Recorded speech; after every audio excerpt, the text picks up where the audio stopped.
안녕하세요. 심리학과에서 임상심리를 전공 중인 박사과정생 박경우입니다. 제 연구 관심사는 행동 중독으로 특히 게임을 비롯한 디지털 미디어 중독과 성 중독을 중점적으로 연구하고 있습니다. 오늘은 성 중독에 대한 연구 성과를 소개해드리려고 합니다. 많은 분들이 강박적 성행동장에 낯설어도 성 중독은 한 번쯤 들어보셨을 것 같아요. 둘은 사실상 같은 문제를 가리키는 용어입니다. 성 중독을 강박적 성행동장애라고도 하고 성욕과다증이나 색정증이라고 부르기도 하는데요. 가장 공식적이라고 할 수 있는 용어가 바로 강박적 성행동장애, 즉 CSBD입니다. WHO는 지난 1월부터 발효된 국제질병분류 11차 개정판에서 CSBD를 질병 코드로 공표했습니다.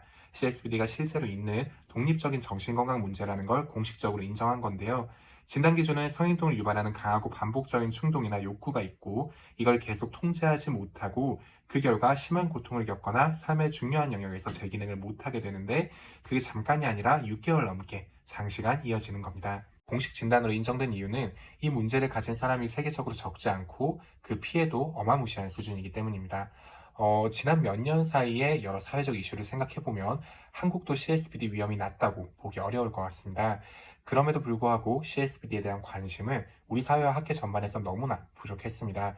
연구가 거의 이루어지지 않다 보니 한국인의 CSBD가 어떻게 나타나는지 원인이 무엇인지에 대한 기초 자료가 거의 없고 예방이나 치료를 하려고 해도 방향을 잡을 만한 기준점이 애매한 실정입니다. 이 상황을 타개하기 위한 1단계로 제가 선택한 방법이 바로 공신력 있는 평가 도구를 국내에 도입하는 것이었습니다. WHO는 몇 년 전부터 CSBD 진단 기준이 어떻게 될 거다 하고 공개하고 있었는데 이 기준에 근거한 자기보고식 평가 척도가 CSBD19라는 이름으로 2020년에 개발됐어요. 이론적으로나 측정학적으로나 다른 척도들보다 우수하고 여러 연구에서 활용되는 등 학계에서도 인정을 받는 분위기라 한국에도 이걸 도입하는 게 좋겠다 판단한 후 원저자 허락을 받았습니다. 6단계로 번안을 진행했고요. 온라인으로 성인 404명을 모집해서 타당한 연구를 진행했습니다. 분석 단계에서는 확인적 요인 분석, 신뢰도와 상관관계 분석, 공인 타당도 검증을 순서대로 수행했고 고위험군 선별을 위한 컷오프 포인트를 제시하기 위해서 표준화된 요인 점수를 가지고 잠재 프로파일 분석도 수행했습니다. 네, 결과를 보시면 확인적 요인 분석에서 적합도가 양호한 수준이라 원척도의 5요인 구조를 그대로 유지해도 되겠다라고 판단했고요. 내적 합치도 역시 양호하고 공인 타당도도 확보되는 걸로 나왔습니다. 아래에는 잠재 프로파일 분석 결과 그래프가 있습니다. 모든 요인에서 유의하게 점수가 높은 3.7%의 이질적인 집단이 식별이 되었고요. 이들을 고위험군으로 분류했습니다. 그리고 고위험군 판정을 준거로 ROC 곡선을 그려본 결과 CSBD19의 총점이 48.5점을 넘을 때 고위험군으로 선별하는 게 바람직하리라는 결론을 내릴 수 있었습니다. CSBD 평가 척도를 확보하게 된 것 외에도 이 연구에서 확인된 정보가 2개 더 있었습니다. 첫째로 서구권에서 이 척도를 실시했을 때보다 한국 참가자의 평균 점수가 더 높게 나타났어요. 앞에서 우려한 대로 우리 사회가 CSBD 위험에서 결코 안전하지 않음을 시사하는 결과입니다. 둘째로 남성의 점수가 여성보다 유의하게 높았습니다.